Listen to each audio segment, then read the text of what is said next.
할까요? 예. 드디어 이제 실질적으로 이제 두 개의 절이 더 남아있지만, 사절하고 오절이 남아있지만은, 본격적으로 이제 사실은 1편, 인트로덕션으로서 알려주는 부분은, 이게 마지막입니다. 사실은 공법행위 부분은, 처음으로 이제 행정작용법 들어가면서 전체의 수포를 보여주는 그런 장면을 시작해서 행정주체의 공법행위와 사인의 공법행위 나누어가지고, 즉, 행정주체인 공법행위하고 행정적인 사인의 공법행위 나누어서 설명드리고요.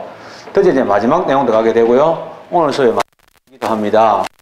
공법상의 사무관리와 부당이득 들어가는데 사무관리와 부당이득 한 제목 안에 들어가 있죠. 이게 자체가 구별을 꼭 잘해야 된다. 왜? 비슷하니까 같이 묶어서 이야기하는데 왜 이게 있잖아요. 3절일까? 그거야 뭐 책 만드는 놈 지 마음이겠지 이렇게 생각할 수도 있지만 이게 굉장히 교묘한 거예요. 왜냐하면 우리가 보통 할 때 법률행위는 뭐예요? 법적 효과가 발생을 의도하는 의사표시에 의해서 법적 효과가 발생하잖아요. 그럼 법적 효과가 발생하지 않는 것을 우리가 사실행위라고 한다. 알고 있는데 문제는 이거는 법적 효과는 발생해요. 근데 의사표시가 없어요.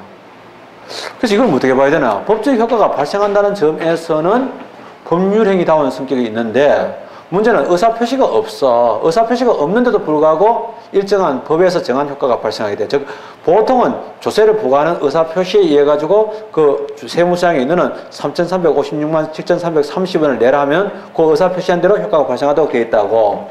근데 이거는 그게 아니고 이 당사자 간의 의사표시가 전혀 없었어. 계약도 없고 아무것도 없는데 법적인 효과가 발생해. 왜냐하면 국가가 정책적으로 의사표시가 없더라도 일단은 한쪽은 권리, 한쪽은 의무를 이렇게 일방적으로 부여해요. 법의 세계는 한 번씩 이해할 수 없는 분이 가끔 있어요. 그게 뭐냐면 좀 억울한 게 있어. 그죠? 내가 시골길을 가는데 어떤 할머니가 막 다리를 약간 절면서 무거운 짐을 이고 간단 말이에요. 네, 그랬을 때 그 할머니 있잖아요. 태워줬어요. 태워줬는데 할머니는요, 공짜로 차 태워준 게 굉장히 불안하신가 봐. 그러니까 어디 가시냐니까 시장까지 간다고 해서 시장을 내려드는데 차에 내려서 이제 문을 열어드리려고 하는데 이 할머니가 차를 세우지도 않은데 차를 쓱 쏘고 있는데 문을 막 열고 도망치듯이 가는 거야. 깜짝 놀라서 크게 다칠 뻔했어 사실은. 그럼 다치면 어떻게 해야 되냐? 전적으로 내 책임이야. 그거는. 완전 뒤집었어. 내가 좋은 마음으로 그 사람을 태워줬을 때는 전적으로 동성을 권유한 내 쪽에 책임이 있어. 근데 지나가는데 할머니가 길을 막고 차를 좀 태워주시오. 나 시장까지 갑니다 했을 때는 책임이 나한테 반감돼. 경감될 수가 있어. 그러니까 좋은 마음하고 있잖아요. 좋은 마음이 더 법에서는 나쁜 결과를 가져와요. 또 하나는 자 제가 이제 만약에 옛날 같으면 뭐 산골입니다. 인가가 며칠 안 되는 산골인데 어느 날 나그네가 지나가는데 완전 거지야. 온몸에 병이 들어가지고 막 열이 펄펄 나고 막 냄새는 썩은 냄새가 나는 거지인데 이제 밤에 어두워져가지고 날씨가 추워지니까 이 거지가 하룻밤 재워주시라고 간청을 합니다. 아무 집도 문을 안 열어요. 나도 문 열기 싫은데 이 거지가 밤에 막 눈은 오는데 얼어 죽을 것 같아서 이 사람을 문을 열어줍니다. 하루만 있다 가시오. 이렇게 해줬어요. 들어와서 막 열이 펄펄 나. 안 나가. 그래서 그럼 안 나갔을 때 내가 방법이 없어. 처음에는 물을 좀 줬는데 임마가 뭐 별로 물을 먹지도 않고 약을 먹어 드시니까 약도 안 먹고 그랬어. 나는 그래서 그거 놔두고 나는 어디 갈 일이 생겨가지고 방치하고 어디 갔다고. 그럼 죽었어. 내가 책임져야 돼.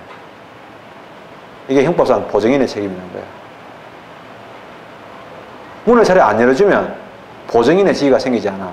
뭐 보증인은 꼭 뭐 담보 이게 보증인이 아니고 바로 이제 이거는 내 개런티라는 의미거든요. 이게 이제 영어를 번역하다 보니까 이렇게 어려운 좀 우리말하고 좀 아는데 그런 게 이 세상에 존재를 해. 그게 왜 그러냐면 그런 사람을 들였으면 좀 제대로 간수를 해줘라 하는 그런 법적인 취지겠지만은 상식적으로 생각하면 참 억울하게 짝이 없는 노릇이라 이런 게 있어요. 그러니까 전에 시호도 그렇잖아요. 점잖은 사람은 뭐 어려우니까 아무 말도 안 하고 좀 기다려줍니다. 기다리다 보면 1년, 2년, 3년, 4년 가면 어느 날 시호로 니 왜 권리 행사 안 했니? 이러는 거야. 이게 사실은 법인데 사무관리도 바로 그런 것 중에 하나예요. 공법상의 사무관리는 주로 뭐가 나오냐? 사례가 나옵니다. 시험 문제의 90%는 사례가 나오고 그 사례를 정리한 게 의인데 의가 나옵니다. 그 안에서 다 끝납니다. 왜냐하면 사무관리에 대한 상세한 이론은 민법에서 전개되고 있기 때문에 이 문제를 상세히 출제해버리면 민법 문제처럼 되어버리니까 행정법성의 자존심이 구겨지겠죠? 그래서 주로 이거는 뭐냐? 사례하고 의만 나오는 셈이에요. 왜냐하면 자세히 이야기해버리면 조금 이야기가 어려워지고 문제가 발생할 수 있습니다. 그러면 사무관리가 뭐냐가 제일 중요한데 어떤 거냐 이게 제일 중요하죠. 그것만 이해하면 제일 좋은데 늘 얘기하지만 이런 공법상의 사무관리 이거는 총각때는 공법상의 사무관리 같은 짓 하고 다니면 훈남 소리 듣고 그 다음에 그 미담에 소개되고 텔레비전이나 또는 방송에 나와가지고 많은 사람의 가슴을 훈훈하게 하는 거예요. 최근에도 그런 일이 있었죠. 뭐 4층인가에서 애가 떨어지려고 그래가지고 아저씨가 그 애를 받아준 거잖아요. 근데 우리 유도할 때 배웠는데요. 그거 애기니까 그렇게 될 수도 있었는데 원래 그거 이렇게 받으면요 다 빠져 작살나요. 받는 사람이 박살나요. 그럼 어른이 떨어진다. 그럼 보고 있어야 되냐? 그건 곤란하겠죠? 어른이 떨어지고 있어. 근데 제일 중요한 건 뭐냐? 몸 치는 게 제일 좋아요. 탁 치면 충격이 반감돼요. 물론 그 사람도 다 다치겠지만은 바로 떨어져 죽는 것보다는 다치니까 온몸으로 이제 딱 몸을 엉클린 채로 내가 덜 다치게 탕 쳐주는 거야. 그러면 그 사람도 좀 부러지겠지만 좀 대충 부러지고 왕창 부러지는 복합골절까지는 가지 않는 경우가 있어요. 그게 이제 유도할 때 제일 중요한 낙법이거든요. 뭐 낙법만 한 6개월 정도 배워요. 제대로 배우려고 하면. 지긋지긋하죠.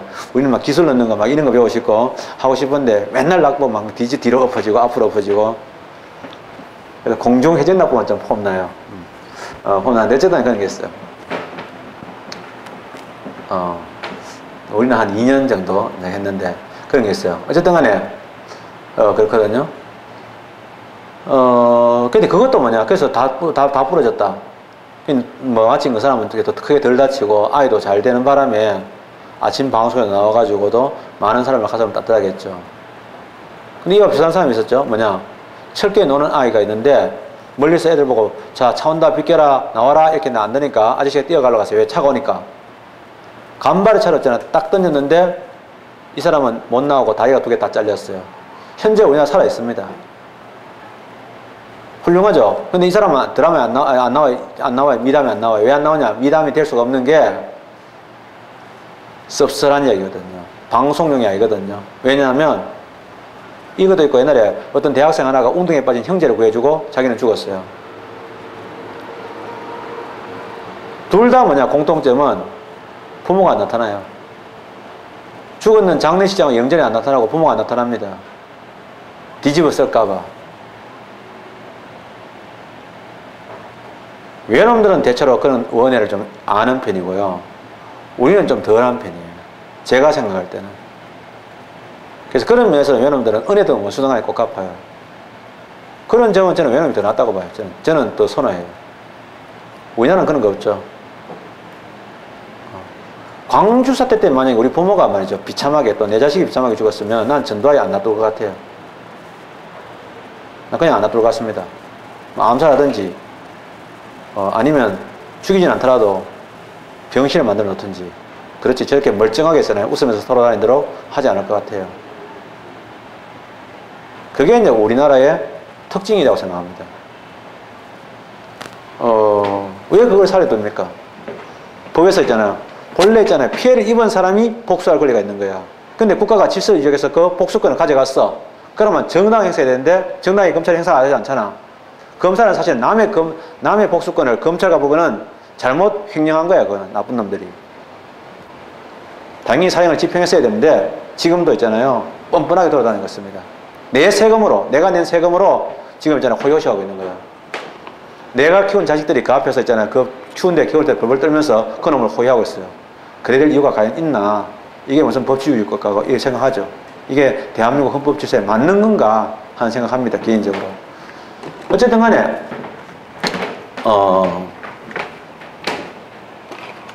전두환 같은 놈 금방 죽이면 안 되겠죠. 나도 피해를 보니까 안 될 거고 적당하게 돼서 나이 좀 많아지면 암 같은 걸 걸리거나 또 아프고 될 때는 가가지고 다른 거 다 필요 없고 아랫도리를 그냥 전부 다 작살내서 총으로 다 작살내면은 살아있는 내내 병신으로 살겠죠. 그런 놈들은 그렇게 하는 게 어떨까 나는 나쁜 생각도 하는데 그냥 용서하고 살아야 되겠죠. 자, 농담. 됐을 때 많은 사람들이 훌륭하다고 말을 합니다. 말은 하지만 문제는요, 다른 사람이 훌륭하지만 내 남편이 그렇게 하다가 다리 잘리는 거 좋다고 생각 안 해요. 어떻게 하겠습니까? 부인이 딱 보다가 훌륭한 남자다, 진짜 훌륭하다, 역시 저런 사람도 있을까 이렇게 얘기하다가 자기 남편 딱 째려보면서 니는 저런 짓 하면 죽어.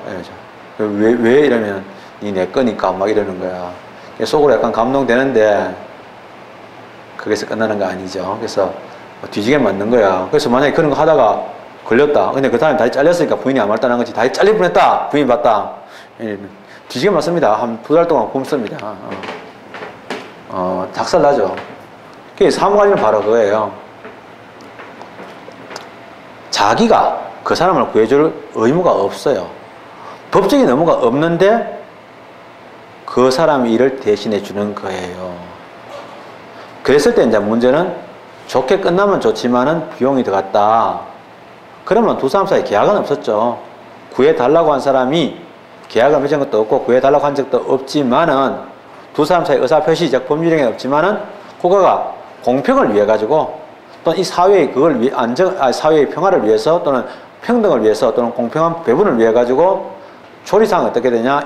조리는 아니지만 어쨌든 간에 이 사람에게 법으로 있잖아요. 조리 아닙니다. 법으로 뭐냐면 한 사람에게는 변상할 의무를 부여하고 또 구해준 사람에게는 가족이라든지 친지에게 알려줘야 될 통지의 의무를 일방적으로 부여해가지고 이 사회가 평화롭고 안정되게 가도록 제도를 만들었어요. 그걸 보고 뭐냐? 사무관리라고 하는 거예요. 원래는 민사에서 있는 거거든요. 있는 건데 그건 이제 공포에도 도입이 되어 있죠. 그래서 어디 들어가면요. 중요한 개념은 뭐가 없이란 말을 쓰게 되는데요. 이런 말 비슷한 말이 있으니까 주의해야 되는데요. 법적인 의무가 없이 이거예요. 이게 제일 중요해요. 왜냐하면 좀 이따가 부당이득이 나오는데 부당이득도 똑같은 뭐냐? 위치했어요. 법률행위가 없는데 법적 효과가 발생하거든요. 그래서 이거 둘 다 뭐냐? 준법률행위라 그래요. 저 뒤에 가면 행정행위도 준법률행위 있죠? 그건 다릅니다. 준법률행위적 행정행위는 준법률행위적인 행정이니까 그건 법률행위고요. 이건 그게 아니고 아예 준법률행위, 즉 두 사람 사이에 법률행위는 없었지만은 법적 효과가 발생하는 특이한 형태지요. 이거야. 근데 좀 이상한 거는 법적 권한 없이 하고 혼동하면 안 돼. 법적 의무 없이 다른 사람, 남의 일, 타인의 이러한 사무를 처리한다라고 합니다. 우리나라에서 뭐 사무직 이러면요, 막 데스크에 앉아가지고 펜대를 놀리는 이렇게 생각하는데요. 그거 아니고 남의 일을 해주는 이런 뜻이야. 남의 일을 법적인 의무 없이 정확하게는 사실은 남의 일을 해주는 이걸 보고 뭐냐? 사무하려고 한다. 내가 아무 의무도 없는데 하는 거죠. 그러면 사례가 있죠. 이런 사례가 있다. 근데 사실은 이론적으로는 이 법적인 의무 없다는 부분에 대해서는 사인과 사인 사이에는 법적인 의무가 있는 것 그렇다지만 국민의 생명과 신체를 안전을 책임낼 국가가 법적인 의무가 없다는 건 좀 그렇다 해가지고 행정 주체인 국가나 지방자치단체에 대해서는 사무관리 이론이 좀 어정쩡하다라는 이론이 있어요. 근데 그까지는 출제를 잘 안 해요. 선생님들이 안 하니까 이 정도 가고요. 사례가 있습니다. 사례는 이제 종류란 이름으로 들어가게 되는데요. 이것이 중요한데 보통은 종류 들어가게 되면 종류에 대한 구분이 세 가지로 이루어지게 되면 여기에 해당하는 것과 해당하지 않는 것 출제가 되거든요. 하는데 문제는요. 이거는 별로 많이 안 돼요. 별로 신경 쓸 거 없어요. 강제관리 있습니다.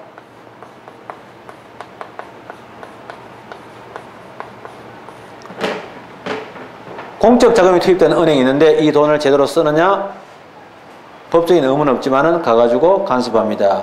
별로 반가워하지 않겠지만은 이런 것들입니다. 그래서 이러한 보호개입에 대한 관리, 이러한 보호개입이나 특허개입에 대한 관리가 되어 있습니다. 그래서 강제관리 나오죠. 그 다음에 보호관리, 영무제공 나오는데요. 보호관리. 제일 시험에서 사례가 많이 나오는 게 바로 보호관리인데요. 보호관리가 있고, 영무제공. 일을 해주는 걸 영무제공한다. 영무는 서비스죠.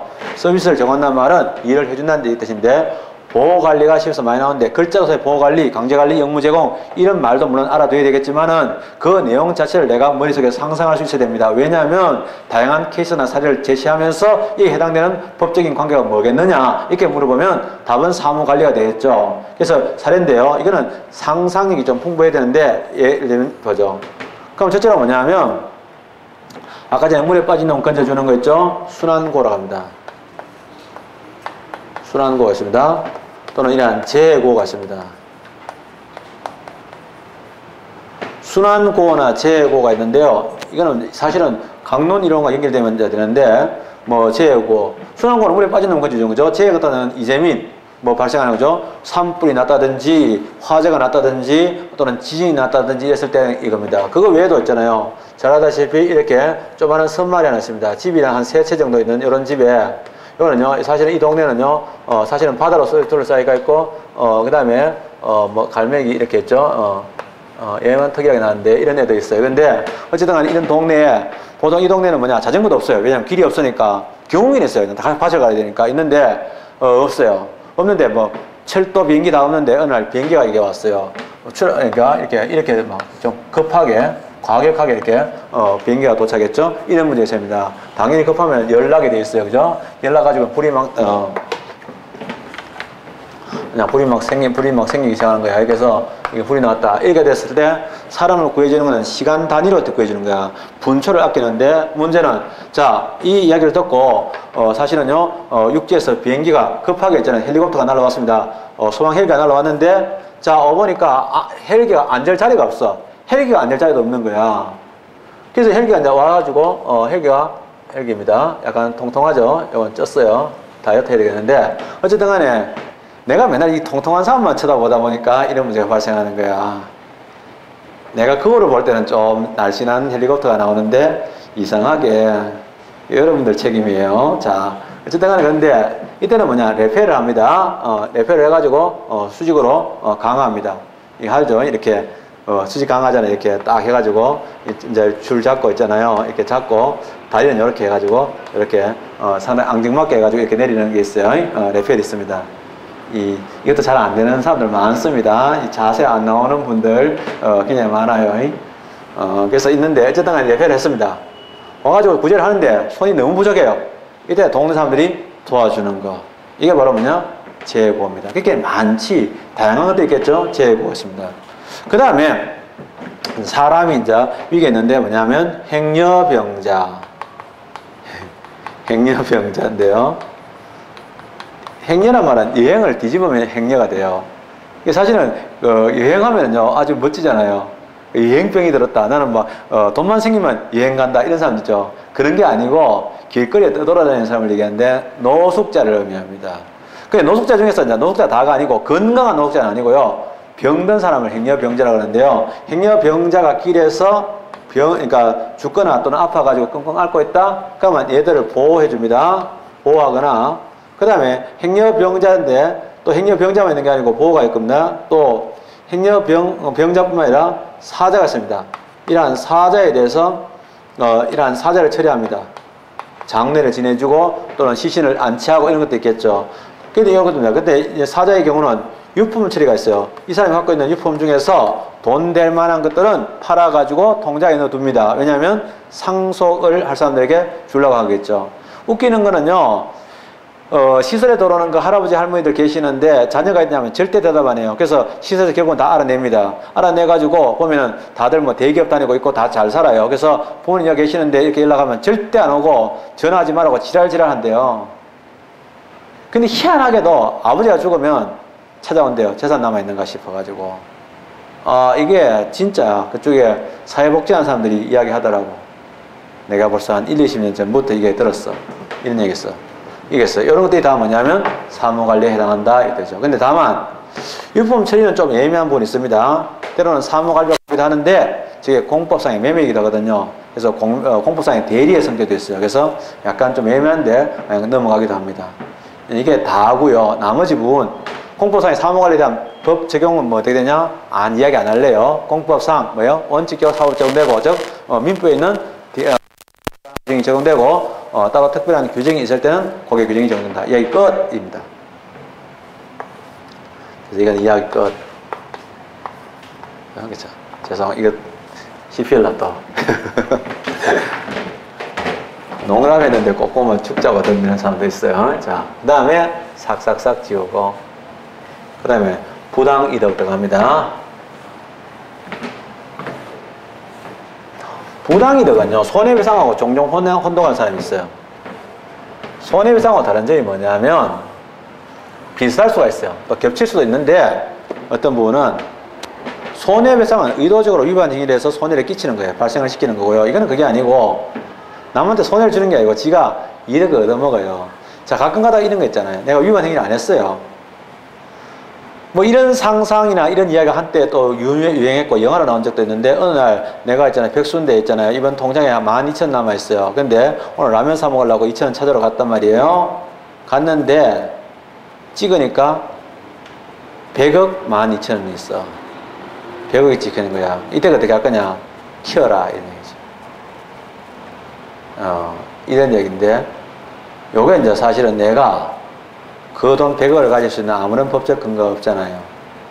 그 권리를 가질 수 있는 원천을 권원이라고 표현하는데요. 뭐 예를 들면 권원의 예를 한번 들어볼게요. 권원이라는 말부터 한 거죠. 내가 예를 들면 어떤 원룸이 있는데 그 원룸에 임차를 해서 할 수 있는 권원은 뭐냐면 임대차 계약이에요. 그게 권원이고요. 세무서장이 어떤 개인한테 세금을 받아가지고 징수해가지고 금고에다 넣을 수 있는 거는 뭐냐면 권원은 조세부과처분이 적법할 때 조세부과처분이 권원이에요. 이게 권원이 있어야 될 거 아니야, 그죠? 근데 문제는 권원이 없이 다른 사람의 재산이나 다른 사람의 노역, 또 서비스겠죠? 노역으로 공짜로 이득을 얻는 게 있어요. 이걸 뭐냐? 부당이득이라고 그래요.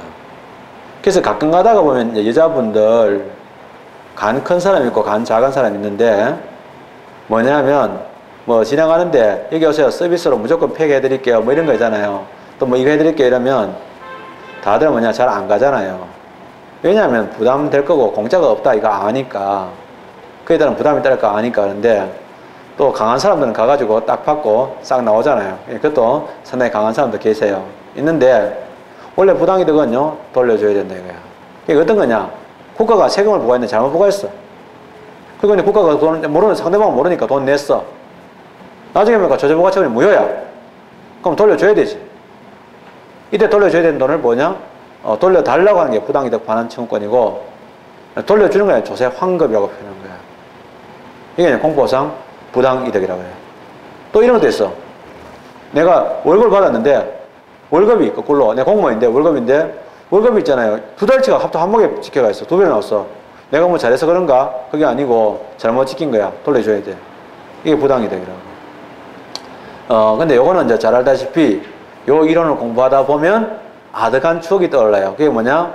얼마 전에 공부한 공정력의 아득한 추억이 있어요. 뭐 이런 이야기가 있었던 것 같더라 이거거든요. 그것도 같이 한번 이야기해 보겠습니다. 자, 그럼 공법상의 부당이득인데요. 내가 법적인 권한 없이 다른 사람부터 이득을 얻었을 때 부당이득인데 이런 결과 뭐냐? 반환해줘야 돼요.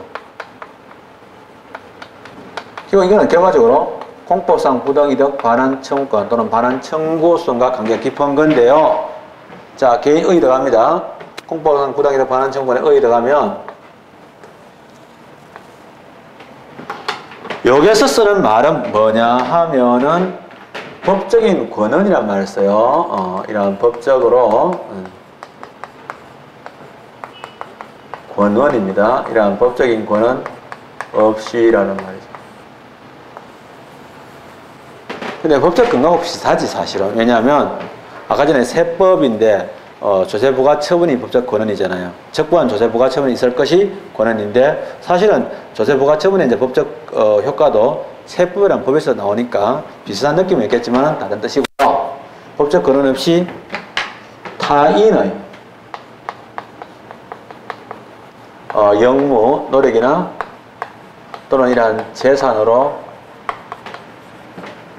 이득을 얻는 걸 얘기합니다. 이득을 얻는 것. 돌려줘야 된다. 영무 나왔죠. 아까 전에 이제 사무할 때 영무 제공 같은 게 있거든요. 아까 전에 이제 동네 사람들이 도와주는 거, 그게 영무 제공이에요. 그거 말고도 만약에 내가 아침에 눈이 비가 많이 와가지고 우리 논에 물고가 어떻게 됐는가 걱정돼가지고 도랑이 혹시 무너진 거 없나 싶어가지고 가고 있는데 철로가 유실됐어. 나는 철도 공무원 아니야. 또는 철도 공사 직원도 아닌데 이게 위험하거든. 큰일 나겠다. 그래서 뭡니까? 한 1km 앞에 가다가 표시를 해놓고 차를 세우라고 신호를 하는 거야. 나는 철도 공무원 아니니까 내가 그거 모른 체 할 수도 있지만은 그게 다 뭐냐? 영무 제공이에요. 그래서 많겠죠. 그죠? 그리고 이제 이거는 당연히 영무 나옵니다. 이런 건데요. 이랬을 때 뭐냐? 이제 반환인데 두 번째가 성질이 어떻게 되겠느냐? 이거예요. 자, 공포상 부당이득 반환 청구의 법적 성질 나오기 전에 공포상 부당이득 반환 청구에 대한 법 적용은 무슨 법이 적용되겠냐? 이거예요. 원칙적 무슨 법? 사법 적용됩니다. 예외적으로 공법 적용되겠죠. 그거 생각하면 좋은데 다수는 그래서 다수라고 판례가 다릅니다. 다수는 뭐냐? 공포상 부당이득 반환 청구는 공권이다 이거죠. 왜냐하면 그 원인이 공법상 행위에서 근거하기 때문에 공권이고 그 다음에 뭐냐면 공권인데 소송은 뭐냐면 행정소송으로 해야 될 거다. 행정소송 중에서는 당사자 소송. 왜냐하면은 이거는요 양 당사자를 대등하게 놓고 하는 거다 이렇게 생각합니다. 판례는 뭐라고 이야기하게 되냐면요 판례는 사건으로 이해합니다. 따라서 이거는요 민사소송의 대상으로 봅니다. 아주 중요합니다. 판례는 민사소송의 대상으로 봅니다. 그 말은 판례는 뭐냐? 행정소송의 대상 중에서 항고소송의 대상인 처분성을 인정하지 않는다로 유명하지요. 자, 이거 시험에 답으로 어마어마하게 많이 나옵니다. 그러니까 근데 잘 알다시피 이론적으로는 공법상 부당이득 반환 청구권 또는 부당이득 반환 청구 소송이라고 이름 붙여도 좋은데 실무에서는 뭐라고 합니까? 조세 환급 청구 소송이죠. 그래서 이러한 조세 환급, 조세를 돌려달라 하는 이러한 청구 소송입니다. 또는요 조세 환급 청구권이 되죠. 심지어는 또 문제가 어떻게 나냐면 행정소송의 대상이 되는 처분성이나 이렇게 볼 때는요 조세 환급 결정이라고 표현하게 됩니다. 다 같은 말입니다. 다 뭐냐? 행정소송의 대상이 되지 않는다라는 것들이죠. 요것만 있는 건 아니지만은 이게 판례로 많이 나왔기 때문에 말씀을 드립니다. 그 다음에 이런 공포상 부당이득 반환 청구의 유형, 종류에는 어떤 것들이 있을까라는 것들이죠. 세 번째가 유형을 얘기하는데요. 어떤 게 있을까? 크게 두 가지겠죠. 우리가 결국은 이제 이해관계가 갈라지는 건 뭐냐? 당사자 간의 이해관계가 달라질 수 있는 거예요. 그렇죠. 그랬을 때 실제로 뭐냐면 유형에는 실제로 이러한 행정주체의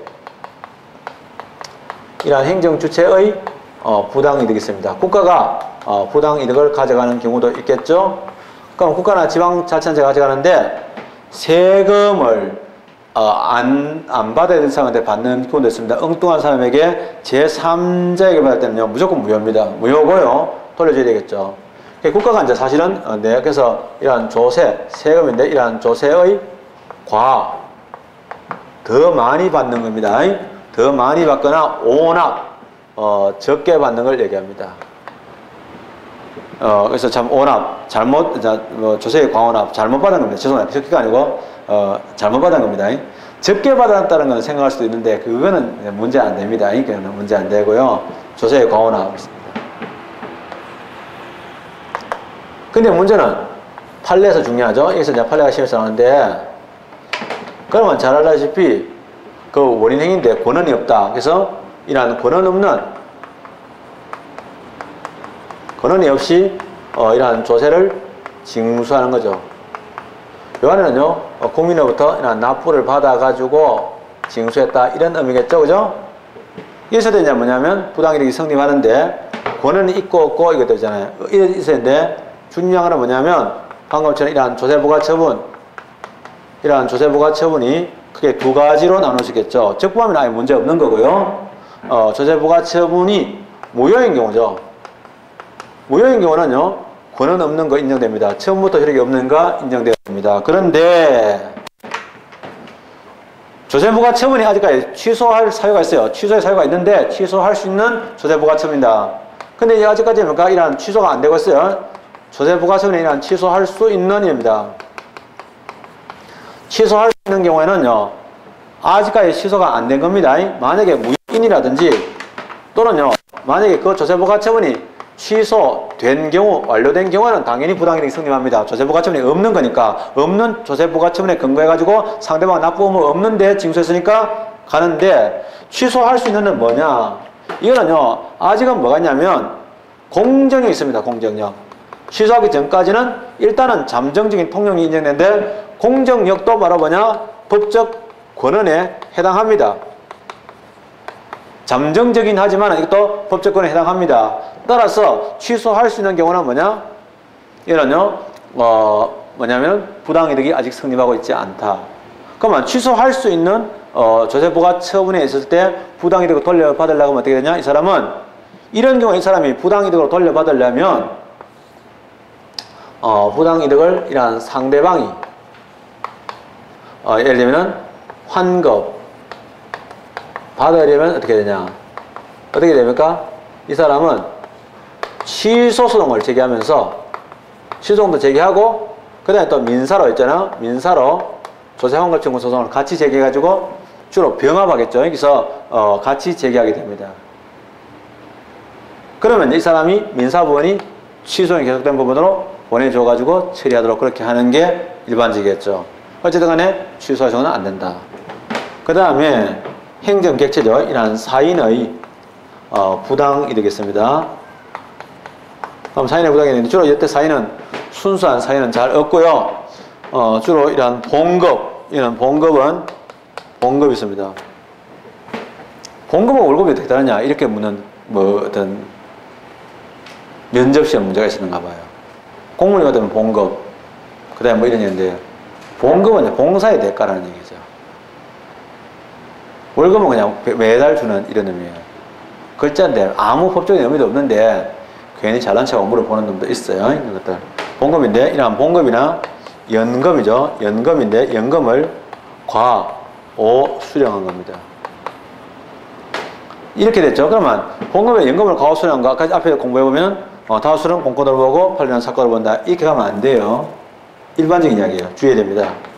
봉급에 연금의 과오 수령인데 이게 이제 이론적으로는 이렇게 일반적으로 이렇게 되지만 판례에서는 깨알같이 달라요.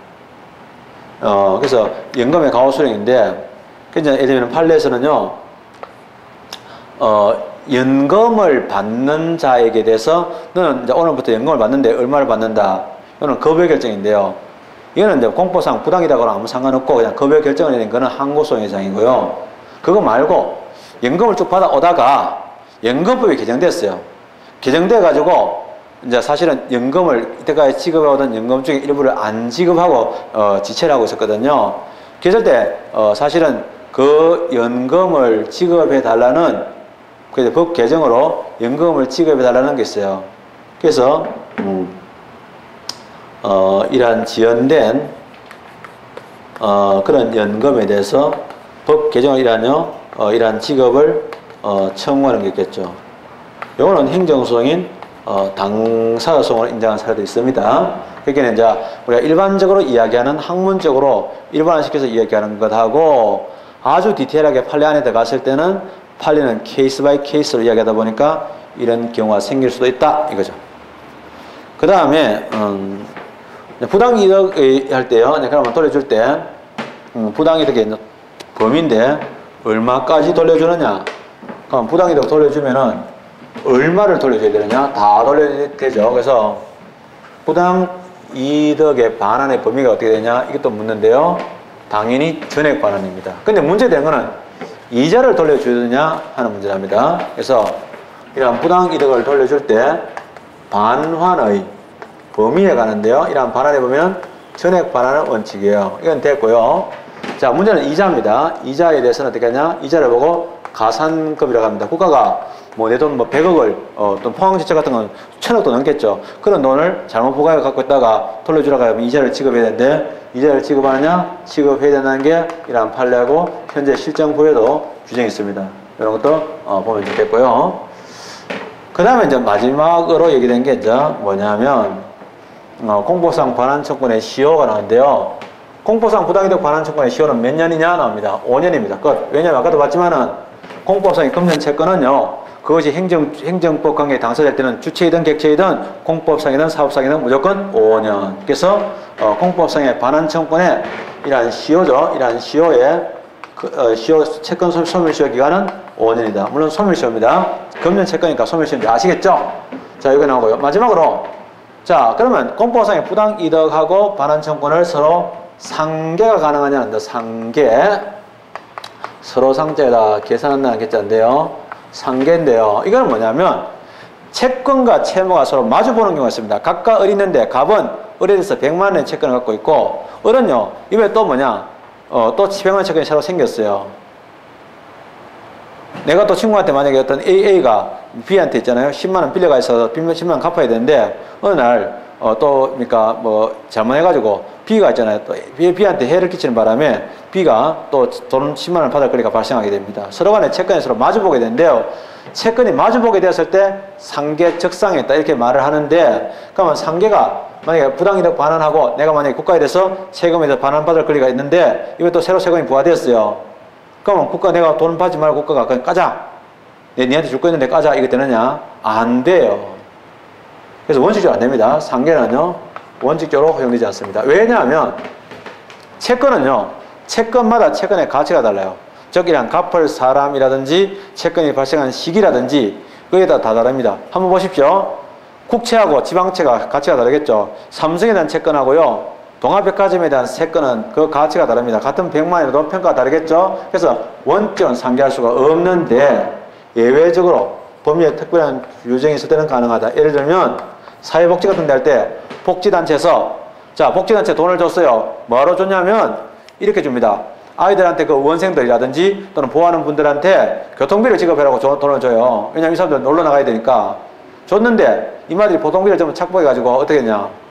안 줘요. 안 주고 뭐냐면 안 줬어. 나중에 조사해보니까 안 줬어. 그게 어떻게 했나니까 에쿠스 샀대. 에쿠스. 애들 에쿠스 태워가지고 그 교통비를 타는 것보다 애들 에쿠스 태워주려고 했다는 거야. 거짓말이잖아. 그죠? 그러면 그거 돌려도 환급해라. 이렇게 된 거야. 국가가 토해내. 이렇게 되거든요. 그게 토해내야 되는데 근데 이번에 또 뭐냐 그 복지단체에 대해서 이제 또 만약에 300만 원 토해내야 되는데 이번에 또 500만 원 또 주게 돼 있어. 그러면 300만 원 까버리고 200만 원 주면 되는 거야. 그래서 그런 것들을 얘기합니다. 그래서 뭐냐면 이제 그 뭐죠? 그래서 이러한 그 보조금 같은 것들, 이러한 보조금, 이러한 복지에서 이러한 복지단체에 대한 보조금이라든지 또는 이런 게 있어요. 정말 이마가 세금 안 냈어요. 기획을 강제 집행했는데 강제 집행해가지고 강제 집행 비용은 들어갔는데 문제는 그래도 뭡니까 세금 다 못 받고 비용만 더 남았어요. 그런 상태에서 이마가 그 전에 뭐냐면 또 환급 받을 수 있는 액수가 생겼어요. 그럼 그건 까버려요. 그래서 잘 알다시피 뭐 보조금이라든지 또는 가산금하고 국세에 대한 가산금이나 체납처분비 즉 조세에 대해서 과원화금이 있는데 과원화금하고 이러한 가산금이라든지 또는 체납처분 비용을